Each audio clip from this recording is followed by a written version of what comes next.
For 9 seasons with the Tennessee Titans, co-host of the Bussin' with the Boys hit blockbuster podcast, alumni of the national champion Michigan Wolverines, who will lose Jim Harbaugh to the Chargers? No Taylor question. Lewan.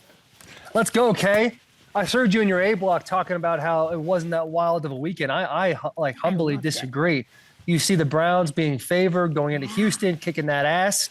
The Cowboys, which, by the way, you were right, I divorced them. If anybody's in stocks, if anybody is a day trader, you want to be like me. You want to be like me. You want to sell high and get out before the crash, baby. And that's what we did. That's what we did.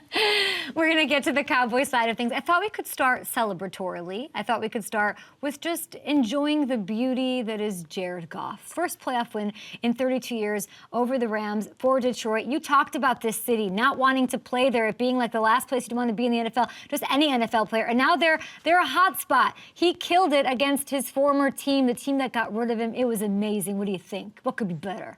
Could you imagine sitting here in 2023, 10 years ago, being like, hey, in 10 years from now, it's going to be cool to play for the Detroit Lions. It officially is cool to be a Lion. Aiden Hutchinson, Dan Campbell, Jared Goff getting it done. And we talk about the storylines all the time. And I told you that going into this week, this is the one you're kind of fired up about because of Matthew Stafford coming back. He gets booed, which is even more exciting. I love the fans being salty, even though they owe him everything. And then Jared Goff taking the W and just in a close fought battle. It was awesome, man. I can't wait. I'm rooting for them. They're my second place team in the NFC. What's the most electric atmosphere you ever played in? 2019 Baltimore Ravens divisional game. That Lamar Jackson wins the MVP, the electricity in the air when they were announcing players, literally tackles, guards, centers, getting the biggest, loudest screams when they trot their big asses out of that tunnel. And then all of a sudden, Lamar Jackson comes out with a towel around his neck, hyping the squad up. And that place was electric, dude. It was like true goosebumps. Like you're in a situation where you're like, this is what you envision when you're in high school, when you're in college, like this is the moment. And what we do, Kay, we beat that ass. That's what we did. Oh my God, we've said the A word so many times. I bet my 2 little nieces are watching. They probably have a snow day in Chicago, and like this is the day they decide to watch. I think we feel like we've said the A word like 9 times so far. Let's talk about this A word, Aiden. You mentioned him. This performance. I mean, the sacks are one thing, and he had 2 of those. 5 quarterback hits. The pressure was insane. From an O-lineman perspective, what makes him so hard to deal with? He's a relentless pass rusher. Him and Max Crosby, T.J. Watt. I feel like I'm only saying white guys. Myles Garrett, like those types of guys are dudes that are just relentless to the passer. They don't just get sacks on like salty, beautiful, poetic type moves, but they also get them on the effort. When the coverage is great on the back end, them hustling to the ball. When the quarterback breaks contain, just sniping them down. And Aiden is one of those cats, man. I think it's his 3rd year in the NFL, 2nd, 3rd, I don't even know. But he has been doing an incredible job of setting the tone and being that kind of heartbeat of that defense. And it's even better. The kid going to Michigan and all that, like that is the kind of stuff that gets you paid. Like you could have all the talent in the world. We see guys all the time with all of the talent and these dudes that look like Tarzan, play like Jane type of mentality, but these guys that have all the physical attributes, but then also put effort, passion, and heart into it. That's what you're seeing with these other guys. Eagles or Bucks, O-lines, both great. Both going to have their hands full with this guy. Whoever wins tonight plays those Lions in Detroit. Yeah, there's no question. And I expect who wins that game, I believe the Lions will beat them and be in the NFC Championship. Woo! We'd love to see it, man. So after the game, Matthew Stafford, Super Bowl MVP, Super Bowl champion with the Rams, of course. He was asked if he was happy for the city of Detroit. Here's what he said. When Sean McVay was up here, he said that he was happy for Jared Goff and whatnot through their time together. You've been here in Detroit for your first 12 seasons. Just how do you feel about the city of Detroit? I'm happy for the players. Happy for those guys. What do you make of that? What? I think it's awesome, dude, because you should be happy for the players. But literally a week in advance before this game, they're like, hey, no Matthew Stafford's jersey. We're going to boom when he's in there. How's the guy supposed to feel? Yeah. I mean, I think his wife did an incredible job of laying it out in a very elegant way. And I believe it was one of her Instagram posts about how much they have done for the city of Detroit. And I'm sure that's saltiness right now. He took some big hits in that game, and he was, tattooed all over the place, getting booed. It's definitely a somber moment for him. But I think when it's all said and done, that he's going to have, like, he's going to be able to go back to Detroit and everyone's going to love him again. But right now, when you're public enemy number one coming in and you're the reason why the Lions will advance or not advance, like, there's going to be some anger there. Yeah, and like I messed with it. You literally talked about booing him for an entire week, this guy who gave his all, his body, his whatever, year in, year out for your team. And like, he can't say like that he's like annoyed with that. Like it's a very funny thing, but I think the space and the time will sort of heal all, and it's all heat of the moment stuff. But I thought I agree with that. I think, he's more than okay to be upset about the situation and not be happy that Detroit is advancing instead of his team. Like, how ridiculous is it to break down? It's going to be the same reason why all of the mainstream media is going to talk about the Cowboys instead of the Packers. Like, this is what it is. It's like, okay, Matthew Stafford's mad. Let's not, all that stuff's not going to play as much as, getting excited for the Packers or getting excited for the Lions. Oh, not this. I mean, we're not mainstream media, because I could not be happier for Green Bay. No, I'm not calling you out. I know. They're so young. Let's talk about the Packers. They keep. I mean, they took it to the Cowboys. Aaron Jones, 3 touchdowns, over 100 yards in his 4th consecutive game. That is fresh legs. That is dominance. Does this remind you of Derrick Henry when he ran you and those Titans to the AFC title game back in 2019? Yeah, when you have a running game like that, an offensive line that looks like they're just firing on all cylinders, you look at the movement on the line of scrimmage, it makes everything else open up. You have to start creeping those safeties down where they're not going to be able to sit 12, 15 yards back. They're going to have to creep down and be a little more run support. Opens up the pass game. So that is very similar to how the Titans ran it in 2019 when we had that big run. We were so close. Literally, we had Derrick Henry on the podcast that's coming out tomorrow.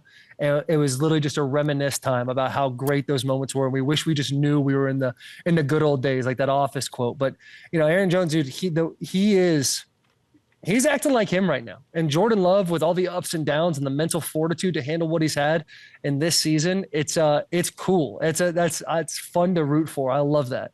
There's the mental toughness of Jordan. But by the way, Derrick Henry on Bussin' with the Boys, must listen for everyone. Yeah. I cannot wait to hear that. Everybody go download that. We'll put this out on Twitter. Derrick Henry, the king, on Bussin' with the Boys. And I know that you probably got some gems out of him. I want to know about his future. I want to reminisce. I want to go down memory lane with him a little bit. So I'm excited to download and listen to that one. As we talk about Jordan Love here, you say mental fortitude, all of that. Like, the youngsters killed it. Him, CJ Stroud, like, playoff debuts, they make it look easy in this NFL. We love Love. You think he looks like he's played in 20 playoff games. He's thrown off his back foot, throwing through 3 defenders. Outside of mental fortitude, what is the most impressive thing about him?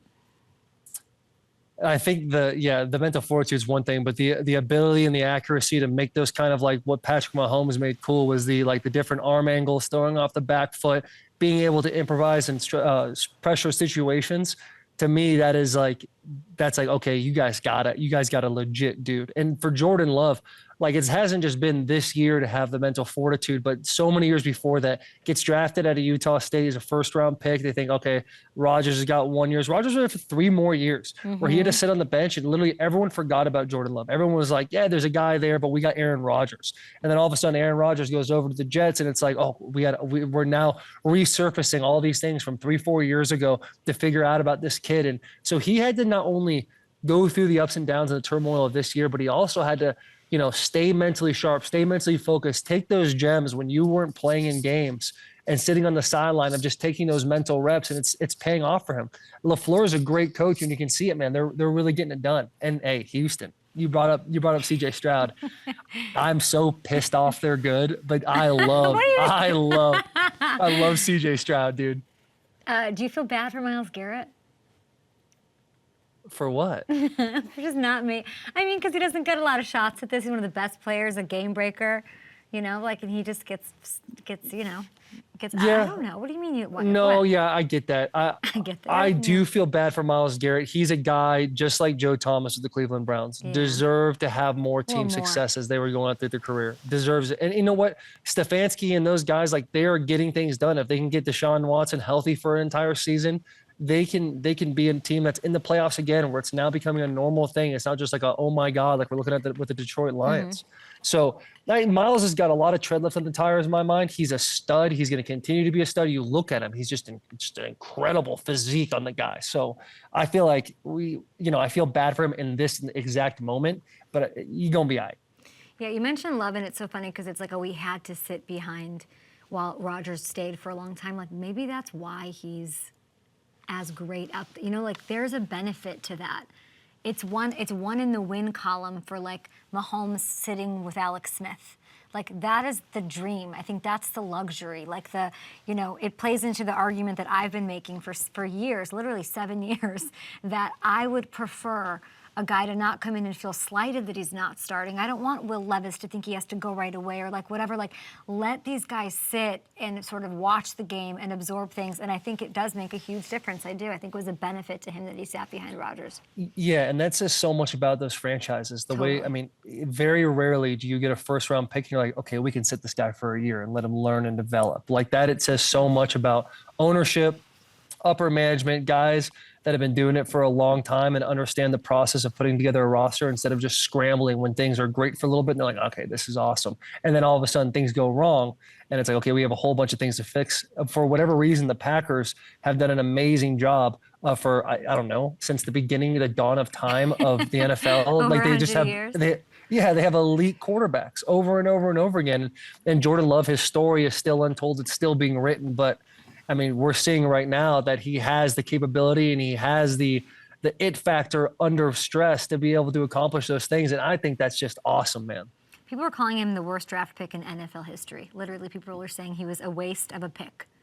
Yeah, that's crazy when you think about. Really, let's really waste of a pick. I can't believe we're not helping Aaron Rodgers. Waste of a pick, Jordan Love. That's a crazy comment when you think that in 2020 the Tennessee Titans selected Wilson. What's this guy's name? Isaiah Wilson from Georgia, and the back half of the first round. Guy played 3 snaps. Okay, he played on field goal. Huh? He fell asleep in meetings. He got tattoos under his eyes saying "Sleepy Panda." The guy. I mean, you talk about one of the worst draft picks of all time. This guy would be asleep in meetings where our coach would wake him up. And you know what pissed me off the most is he was smart. He was a really smart kid that just had zero work ethic because he'd literally be half asleep.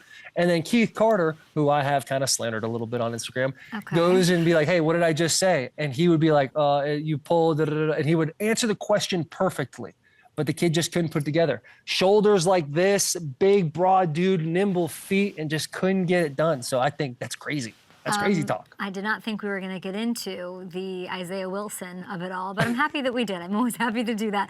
I want to ask you who the most impressive, quickly, because you talked about a bunch of the most impressive quarterback performance of yesterday.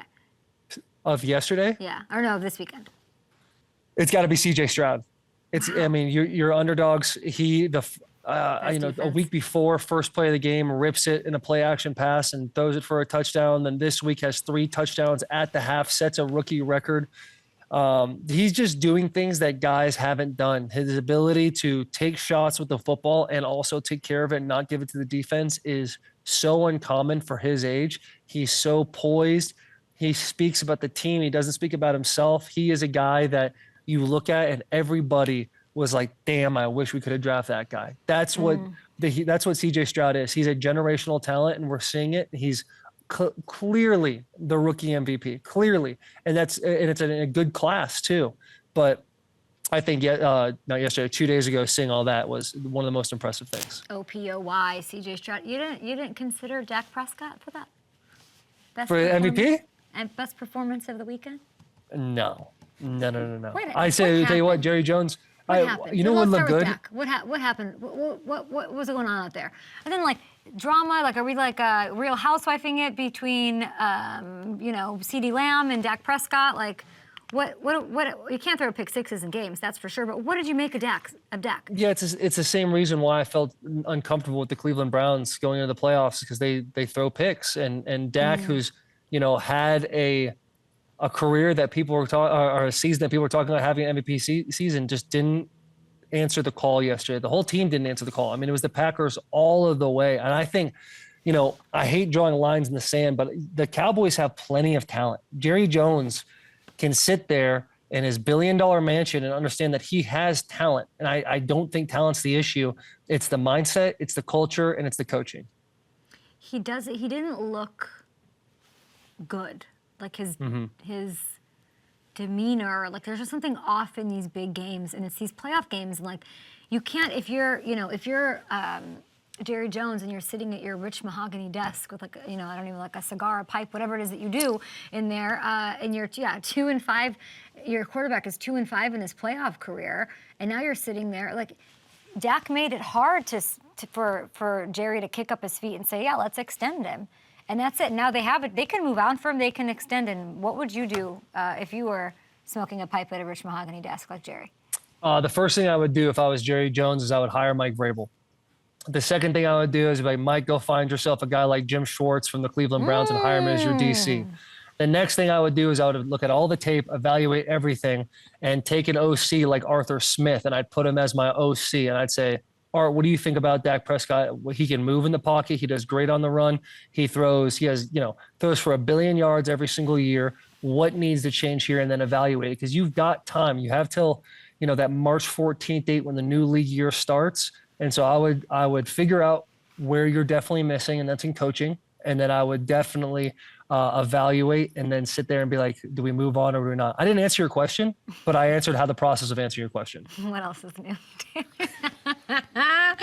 Okay, you mentioned Vrabel. Let's not bury the lead here. Make the case for Mike Vrabel to be the head coach of the Dallas Cowboys, which means you're making the case for why you should part with Mike McCarthy, and you have to make the case for why it should be Vrabel over Jim Harbaugh and Bill Belichick.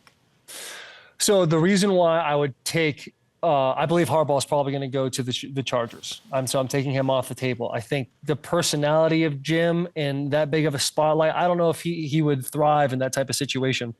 He's a guy that, I just think he'd do better at the Chargers. I would take Vrabel over Belichick because Belichick is much older, and Vrabel is a guy that can tell players, listen, I played 14 years in the league. The Titans made a mistake firing Mike Vrabel when the guy you fired is the number one coach to go hire right now. You're like, okay, we fired Mike Vrabel. Let's go find a guy like Mike Vrabel and be our head coach. Mike is a guy, when we talk about the Dallas Cowboys, my biggest issue with the Cowboys is that they just, when it comes to situational football, when it comes to stressful situational football, they don't always answer the call. Very few times you see them coming back with the other opposing team having a lead and then being able to fight to the fringe to get there. When it comes to 2-minute, 4-minute, handling the process of time of possession and not just shooting for the win and trying to score 1 billion points every game, but understanding the strategic chess game that takes place in 60 minutes of football, That's why Mike Vrabel is your guy. Because every single week on Friday, guys are going to get berated and scoffed at while he puts up tape of the Thursday night game and the week before showing the guys where the mistakes were made and how we don't do that because great teams use the rules to their advantage. And I think Mike Vrabel in Dallas would thrive. His temperament, a bit of a hothead. Does that work in Dallas? Does that work with Jerry Jones? Yeah, because I think Vrabes he's a hothead. He's got a temperament, but he's got a football attitude. And when did Jerry get this team? 1776 when America established he's on the Cowboys? I have no idea. But Jerry is an old school cat and Vrabel is old school about the way he goes about football. I don't think there'd be an issue there. Jim Harbaugh could come. He could get rid of Dak Prescott, draft J.J. McCarthy. Yeah, he could absolutely do that. I think if you get Jim or Vrabel, I mean, you're cooking now. Now you don't have an issue with the coaches. You have two coaches that have proven they can do it. I think Harbaugh does leave. I think the Chargers are a little bit more, besides the amount of media coverage they get, I think the Chargers kind of have all the tools that Jim needs to work with to start a quick guard and grow his plants the way he wants. He's got names on the defensive side of the ball. He'll probably take Jesse Minter from Ann Arbor, bring him with him, install that defense that the Baltimore Ravens run.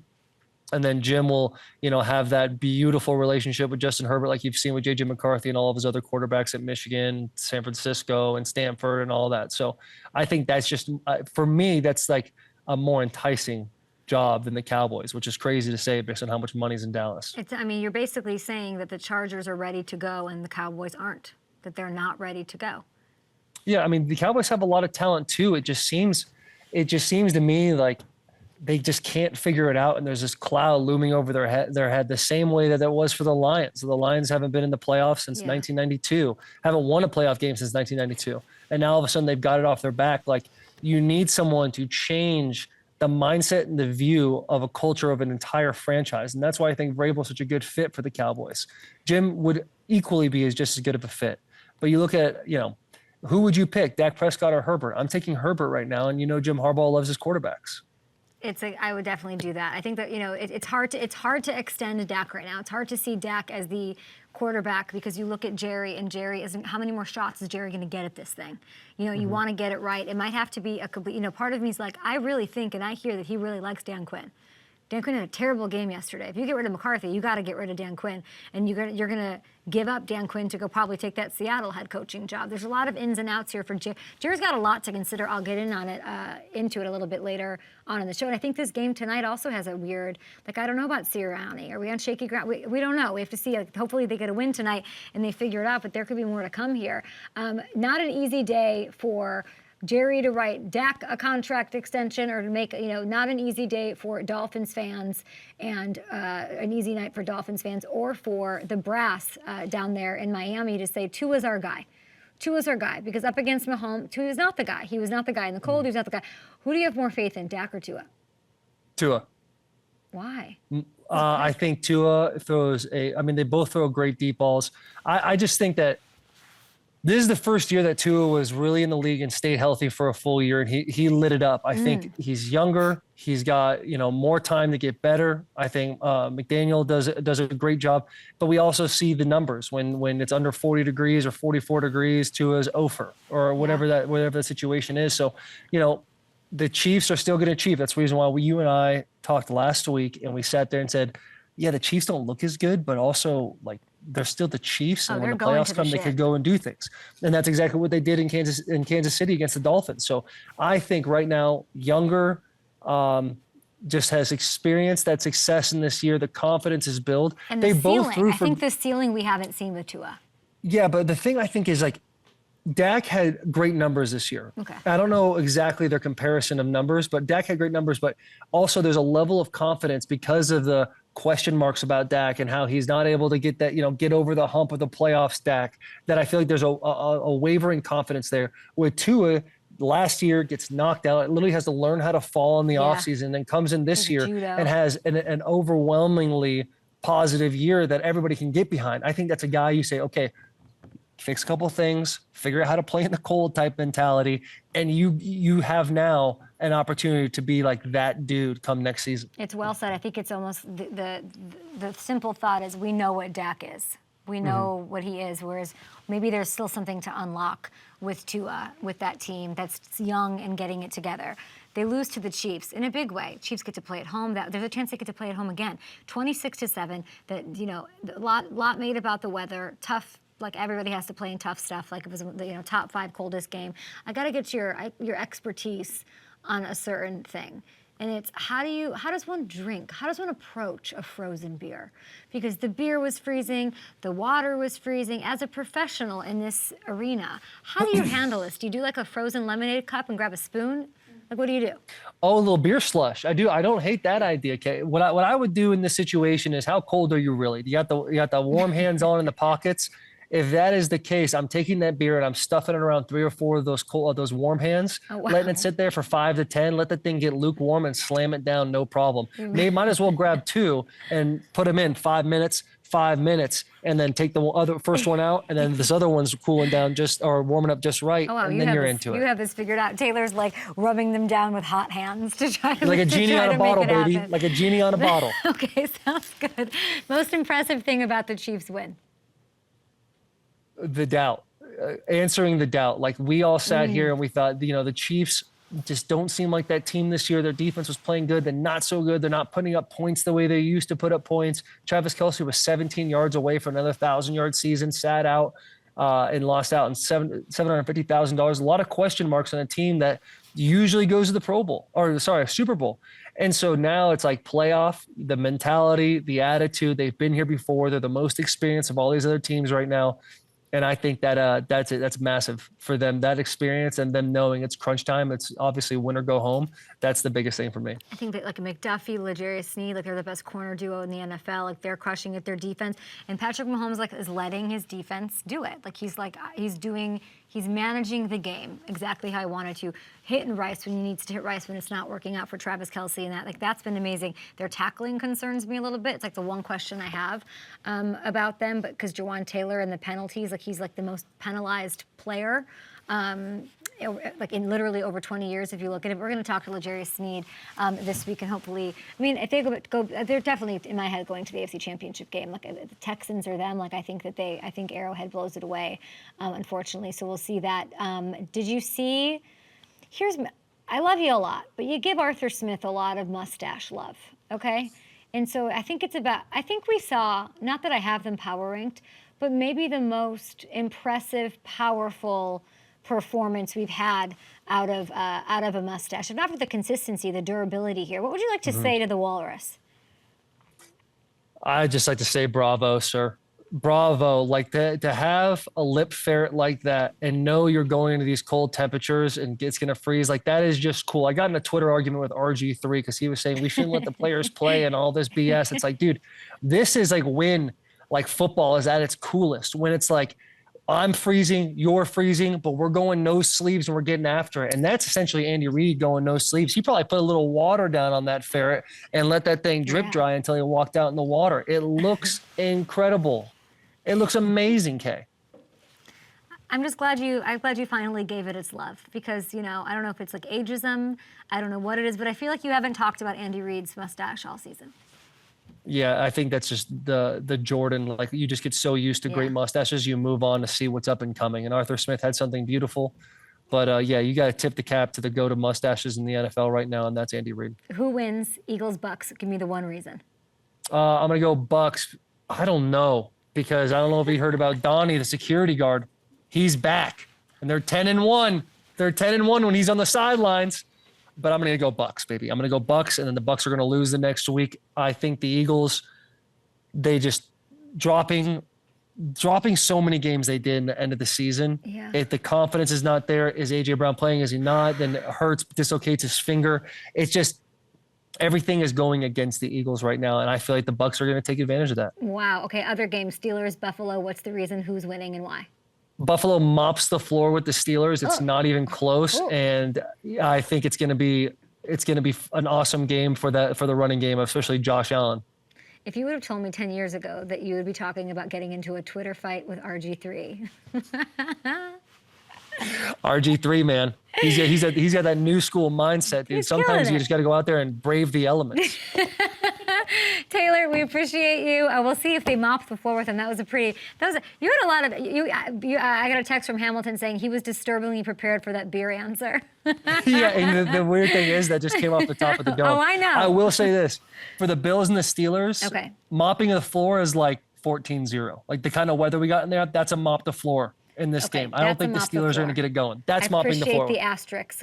We appreciate you. Derrick Henry on Bussin' with the Boys, the latest pod. It'll be out tomorrow. We appreciate you. We'll see you down the stretch.